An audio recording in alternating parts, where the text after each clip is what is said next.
আমাদের গ্রামের পাশের জঙ্গলটার শেষে একটা পুরনো চৌধুরী বাড়ি আছে। এখন প্রায় ধসে পড়েছে, কিন্তু একসময় ওটা ছিল রাজাদের মতো অট্টালিকা। লোকমুখে শোনা যায় সেখানে নাকি আজও রাতে আগুন জ্বলে, আর কারা যেন ভেতরে হাঁটে। আমার নাম অনিক। 3 বছর আগে কলেজের ছুটিতে আমি বন্ধুরা মিলে ঠিক করলাম, চলো চৌধুরী বাড়িটা একবার দেখা যাক।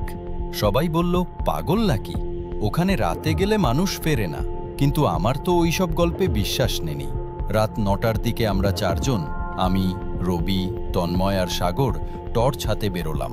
চৌধুরী বাড়ি পৌঁছতে প্রায় 20 মিনিট লেগেছিল। গেটটা ভাঙা, আর ভেতরটা যেন অদ্ভুত চুপচাপ। বাতাসে পুরনো কাঠ আর ছত্রাকের গন্ধ। আমরা ভেতরে ঢুকেই দেখলাম একটা ঘরে টেবিলের ওপর ধুলো ঢাকা একটা লাল ডায়েরি। তন্ময় খুলে পড়তে শুরু করলো। 1974 সালের 12ই আগস্ট। আজ আমি ওদের হত্যা করেছি, কেউ জানবে না। আমরা থেমে গেলাম। রবি হেসে বলল, ওসব পুরনো গল্প, ভয় পেয়েছিস নাকি?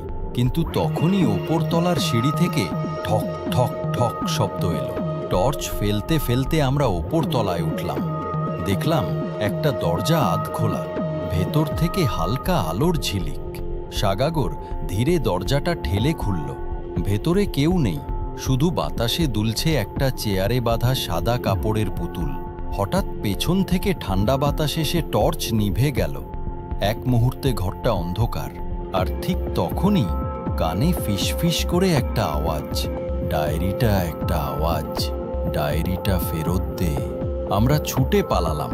গেট পর্যন্ত দৌড়াতে গিয়ে দেখি রবি নেই। ঘণ্টাখানেক পর পুলিশ নিয়ে ফিরে এলাম।